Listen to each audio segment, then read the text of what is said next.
Welcome to Uncopyable Women in Business. I'm your host, Kay Miller, also known as Muffler Mama. Stay tuned as I, along with my guests, give you marketing, sales, and personal branding strategies that will give you an uncopyable advantage. I'm back with Danielle Kennedy, and Danielle, the list of credentials that she has is so long that I'm not going to list all of them because we just did an episode and she's had a long and successful career in real estate, in training and speaking, really excellent at speaking. She's in the Hall of Fame of speakers. But you know what? Later in life, and we'll see what that means later in life, Danielle decided to really dig in and pursue her passion for theater and acting, which she'd always loved. And so Danielle is going to be 80 in 3 weeks. And as I mentioned to Danielle, I interview a lot of younger women who are 35 and 40 and say, oh, I'm feeling so old. And Danielle, I want you to talk about aging and maybe that story we talked about with Rocksteady and how you were perceived, the role that you have coming up in Man on the Inside with Ted Danson, and your 60 movie credits. You just got another one today. There's a lot to cover, but we're going to talk about that 30 minutes, the acting, the resilience, like you said, when you get rejected, but also thriving at age 80. So Danielle, take it away. Oh, I am so lucky to be almost 80. Yes, it's a number, right? It's just a number. In your case, it is, if you don't use it as an excuse. No, some people do. No. I don't want anybody to not hire me because I'm 80. I mean, because I have the energy and I can do whatever some 50 or 60-year-old can do. So there. But anyway, I am so happy to be able to do what I absolutely love, to be an actor, to get a script, because I love stories. And to delve into someone else's life. And I'll play anybody. I'll play a good guy, a bad guy, a sweet person, a rotten person, because I love studying humanity. I think the human being is just such a miraculous species. And to have the chance to engage myself or take on the persona of a special person that has been written about by a highly qualified writer. Good writing is, of course, the key to good acting. You can be a great actor, but if the script or if the writing is not good, it's pretty rough. Nothing you can do with that, I suppose. You got to have the right actor for the good writing. So to be able to do this, Kay, is such a joy for me. Such a joy. I got to play Ambassador Noonan on Narcos first season, opposite Pedro Pascal and Boyd Holbrook, and to go to Bogota, Colombia, and do that for 6 months, which was all about the capture of Pablo Escobar, and to play that ambassador and wear those St. John knit suits. I know, you looked fabulous. I had worn similar type suits when I was a speaker in the 70s or 80s. And so that to take all that experience that I brought from that career and bring it into the posture and the look of Ambassador Newman was just a thrill. And also to be on a set and work over a long period of time on a show, that's really key, because that's like theater. When you get cast in a live theater presentation, and then maybe it runs for several months, and you and that cast become family. That's another aspect of being an actor, is the ensemble work. And the connection that you make with other actors is so joyful. And yeah, the stories that I have with Bruce Willis and Jane Curtin. When I met Jane Curtin, one of my heroes from Saturday Night Live, just Sally Struthers and Ted Danson in this new series that drops tomorrow, Man on the Inside on Netflix. You got to watch that. I can't wait. It drops tomorrow. 8 episodes. I'm in episodes 2, 4, 5, and 8. I want everybody to watch it. It's a wonderful story based on a true story, based on called The Mole Agent, which was a Chilean documentary about a man who hired a private detective to go into a nursing home in Chile because his mother had said that someone had stolen her necklace. And so he wanted to investigate it, not only for that, but for elder abuse. And Mike Shearer, who is just an incredible executive producer and writer, he wrote Parks and Rec and Brooklyn Nine and A Good Place. He bought the rights along with his partner, Morgan, and they created A Man on the Inside based on the premise of that documentary. So to have these kind of writers and these incredible actors, can you imagine being on a show with Ted Danson and Sally Struthers? And then I just did a film that's coming out Mother's Day of 2025, A Big, Bold, Beautiful Journey. Spent the whole day shooting with Colin Farrell and Margot Robbie. Two of the most gorgeous. I was starstruck. I'm a little starstruck by you, told Steve. I'm nervous to talk to Danielle. Don't be to nervous. hear that you are also starstruck. Oh my gosh, they go action. And I'm looking at Colin Farrell, who's gorgeous. And is beautiful. Margot Robbie's pretty Go much action. I go, right? mouse a little brain. And Colin Farrell said, let me get you some water. No, seriously, I'm just so blessed. So blessed. And I have a couple of things I want to mention. And one is that you also have played some real badass characters. I watched the opening scene. Okay, help me out with the name with Jamie Foxx. Day Shift. Day Shift. Thank you. So Yes. describe just the first couple minutes of that film. That's a great, and anybody that wants to can watch it on Netflix. I hope you will. I am supposedly a grandma, but I turned into a vampire. And How he fun was that? breaks into my house. That's all I'm going to say. But you got to watch it. Yeah. And by the way, I'm going to put a link to all the movies that you've been in. Yes. And do the IMDb link. Okay. Yeah. I will That's do the that. international movie database that everybody looks at. Yes. I will. Yeah. I will list those, and you've got to check these out because Danielle is just killer. So one movie that we loved, Steve and I, was Rock Bottom. And I just watched a clip that fascinated me. I just mentioned it. And that is that you were saying you were the old person on the set. Oh, yeah. One thing that was cool is you had sparkly boots on and very age inappropriate clothing. Oh, yes. Very age. And it's funny because we all have fear. We're all scared. This movie that I just booked today that I'll be shooting, which is called Special Ops, Rent-A-Cop, a Billy Butler film with Mo Collins from Mad TV and Miley Flanagan, who's so funny. Jim O'Hare from Parks and Rec, Alex Scooby, they're all in this movie. And she's pretty loose. This character I'm going to play, Mitzi, is pretty loose again. And real loose, maybe looser than Rock Bottom. This little good Catholic girl goes, oh God, now wait a minute. Do I really? Oh, my grandkids. Well, my grandkids are adults now. And when I tell them about it, they say, oh, go for it, Grandma. So I think, okay. But there's that hesitancy. But once I got on set and I had to do some of the stuff I had to do in Rock Bottom where I attack Nikki, the guitar player, and all that, and like falling out all over. I was fine once I got there, but like thinking about it, and I just have to just go into that world of who that character was, Agatha.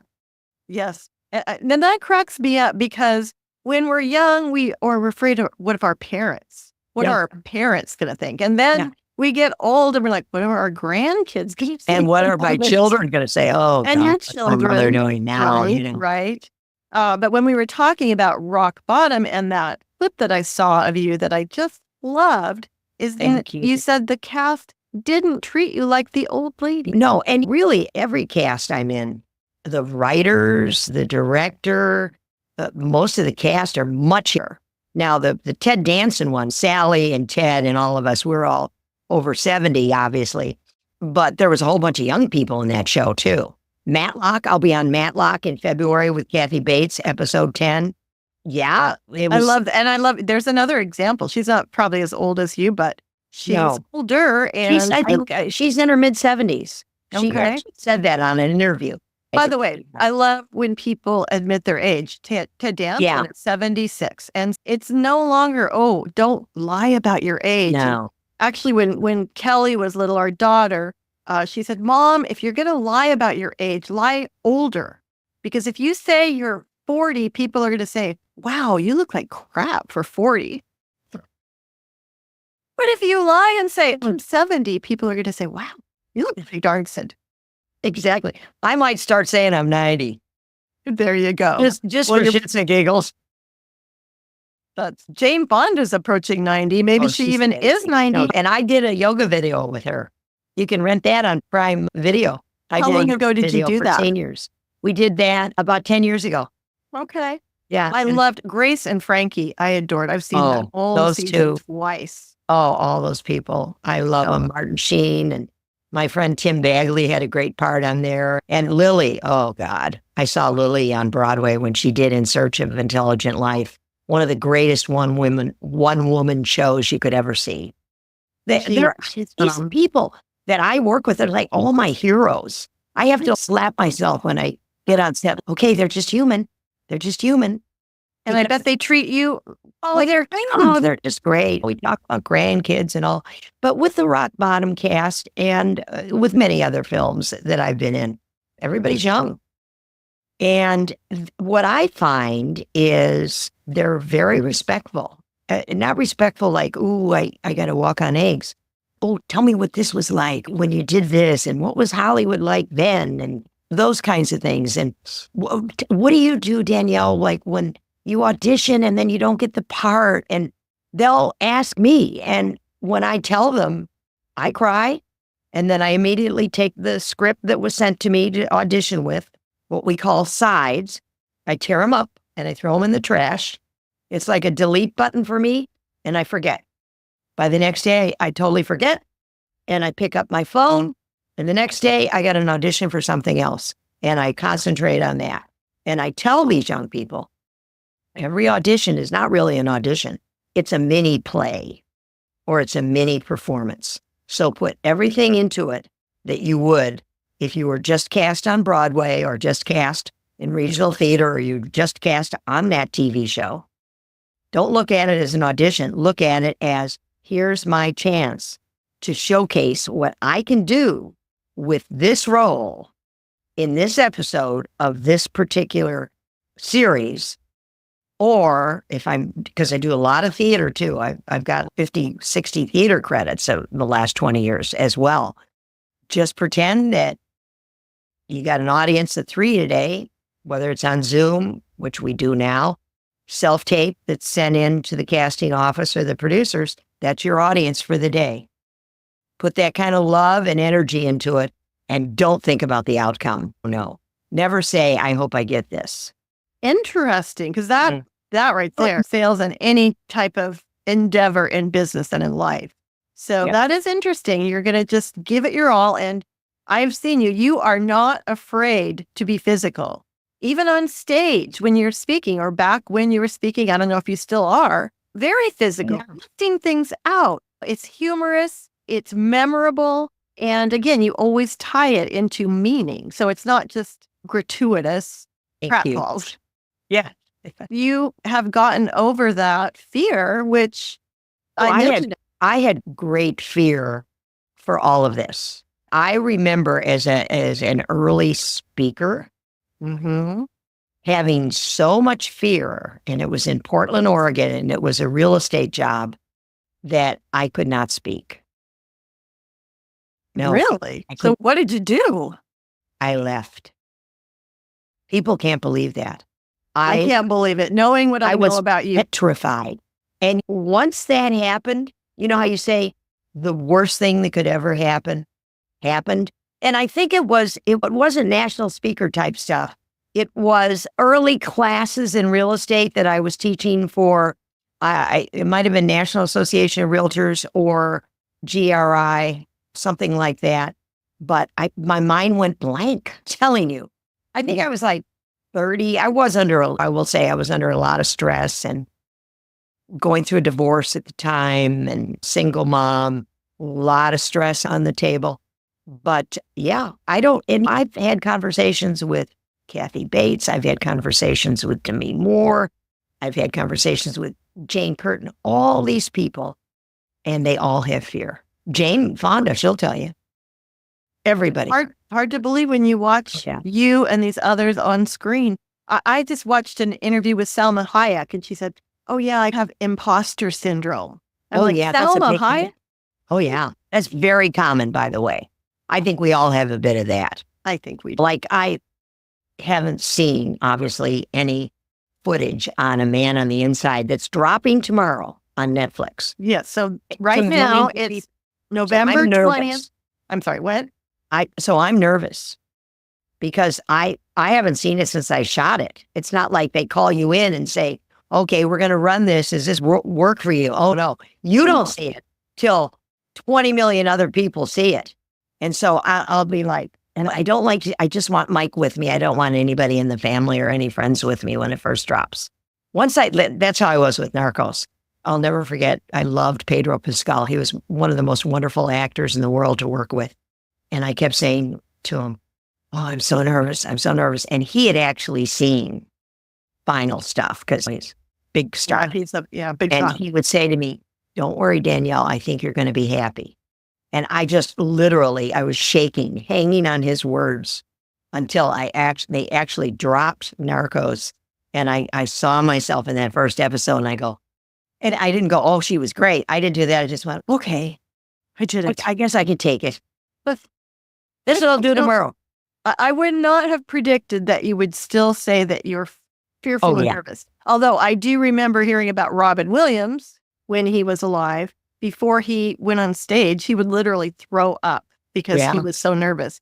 And that's a good thing. It means it's important to you. You want to do a good job by the people that hire you, by the audience, and of course by yourself. Right. But when you're listening and you see somebody who appears to be as confident as Danielle, and despite your fear, you just plow through it. You do it. And it turns out great. And I love that story about you walking off stage because, as you said, I was numb. The mind just, boom. And I was a young woman. I wasn't having a senior moment. You can't blame that. But that is something that you overcame.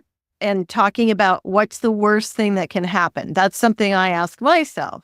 I'm not going to die. I'm not going to die. Right. If you walk off stage, you're not going to die. That's right. And you can't achieve what you have achieved without just doing it. That's right. Nike stole that phrase, or they did. Yes. And I loved it. I had the Just Do It shirt for years because that's really the only solution. And then the more you do it, then it flattens that fear. And that's why I like to work on a show. Like when you just are a guest star for one day, okay, I have one episode on Matlock. So that's shot in a day and nobody knows each other. And you just have that one day when you meet everybody. And of course, everybody's great and it works out.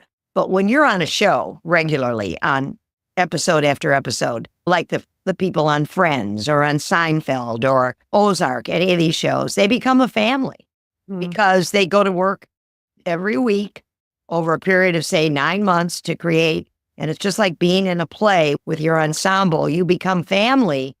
And then you're so much more relaxed. And then the audience or the viewership really gets the best of you because you're in a what you consider a safe, comfortable place.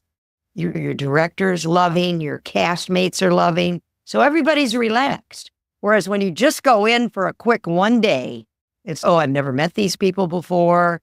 They're all used to each other. They're working with each other every week. I can't be the guy that blubs a line. You know what I mean? Yeah. Well, there's more pressure on a guest star than a series regular. Interesting. As we close out, we talked a little bit about memorizing lines, which I'm fascinated by. Right. And then I'd like to have you just as we end talk about some of your favorite roles. You've talked about some of them. So let's talk about memorizing lines. How do you do that? I bought a great book that I think really capsulizes. Matter of fact, hang on a minute. I'm going to get it real quick. This I highly recommend. Memorization for Actors. It's really good, and it's got everything in there that I do. You read it, you'll read the whole script several times, then you'll hone in on your sections where you come in the play or in the series, and you hone in, and I not only use repetition but I write the lines out. I tape them on my iPhone. I'll tape everybody else's lines and leave a blank where I come in so I can, when I get to the point that I know my lines pretty well, I can rehearse with myself. I also have a app called Rehearsal, which is, you can get it for your iPad, and it'll take the script and you'll hear everybody else. The AI will give you your castmates' lines, and then you'll go back and forth so you can do that before you even are around real people. But I do need longer periods of time now. In other words, I'm still sharp, but I think I could memorize a script faster in my 30s than, say, I think from about 50 on, and my friends, all my 50 and 60-year-old actor buddies, who I'm very close to, they say it takes them longer than it did when they were in their 20s too. Yeah, stands to reason. Brain. But I get a chuckle out of this AI, that you use AI to help you. Like, that's one application I've never thought of. We use it all the time in our business, but it's been helping you memorize scripts. Yeah, it's called the Rehearsal app because what shall I say, had a strike over a lot of AI issues, SAG. So I'm not an AI fan on a lot of stuff where it's really being violated, where you get a voice talking back to you for. I talked in the other episode about your work ethic, and I'm sure I love watching bloopers of Seinfeld and those shows. Everybody there makes mistakes. Oh, yeah. But like you said, when you're not a regular on the cast, you don't want to be the one. No, you don't want to be the guy that comes in and holds the thing up, because these productions cost millions and millions of dollars. When you watch A Man on the Inside tomorrow, or Matlock, or any of these shows, at A Big Bull Beautiful Journey in May, you're going to see me and 2 or 3 other characters. Surrounding us are hundreds of people, lighting people, sound people, grips, costume. It's just, oh my God, it's overwhelming. So you really got to get into the zone. You really do. And you've got to tune all that out. That sounds like it's also a big skill to tune all that out. Yeah, you do. Yeah, it is a big skill. Some of my favorite roles, I was Roller Granny in Ghostbusters Afterlife that came out in 2020. Yes, I loved that. Loved it with Carrie Coon and the kids. I loved playing Bruce Willis's mom in True West, which is on Showtime. As I said, Jane Curtin in United We Fall, Pedro Pascal and Boyd Holbrook. Oh, God, Narcos. Loved it. Loved the cast of The Rookie when I was on there. Loved all the people on Criminal Minds. Grey's Anatomy. Loved that cast. Wonderful. Can you believe, those of you listening, can you believe all the things that Danielle's been on? Oh, Keep going. And then I hope you mentioned that little short called Amy, which I just Amy, yes, with Rebecca Kennedy, where I'm really scary and mean. And then, of course, Jamie Foxx. Oh, wow. Day Shift. That was just a blast. And, of course, Kathy Bates and Ted Danson and Sally Struthers and all the stuff that we just did. I'm very excited to do a movie, which I'm starting next week, with Mo Collins from Mad TV, my dear friend Miley Flanagan, who has been in so many great shows. The voice of Naruto, also she is. Alex Scooby, all the Justin Tanner plays that I did in Los Angeles. There's just, oh God, I hope I didn't forget anybody, but there's just so many. I know you've had so many roles. And while you're looking at your iPhone just to see, I also got a kick out of the fact that I saw this picture of you with Jamie Foxx. And again, you said, I'm a little intimidated by Jamie Foxx. And he says to you, would you like to take a picture? And you're like, I never would have asked. But he asked. And it's so fun to hear about actors, celebrities who are kind. Oh, yeah. He's so kind and so lovely. The whole cast of How to Get Away with Murder and all those great shows. American Horror Story, the Ryan Murphy stuff. Oh, I'd set with Jessica Lange. Wow. That's a biggie. That was American Horror, The Covenant, before she goes into the convent. And I played a Boston waitress. I had to have a Boston accent for that. Two Broke Girls. Oh my God. Just the middle. Just so many fun shows. The great John Larroquette on McBride. I played a judge He's a great friend from when we lived in Idaho, and he had me on his show when he was doing McBride, and just wonderful memories. Absolutely. It sounds like a dream come true. And I heard you use the word lucky. And we all know that things don't come to you just by luck. Yes. No, you but might luck be in helps. luck Exactly. helps. You're in situations. But Danielle, you've been a standout your whole life. You really have. Thank you. And you have a spirit. And we'll maybe give your grandfather, Daniel, part of the credit. Yes. And interesting to hear that you were an only child. I guess you still are an only child. And maybe that made you more imaginative and more creative because you were in your own little world. I was. I still am. I'm still in it. I'm still in my crazy little world.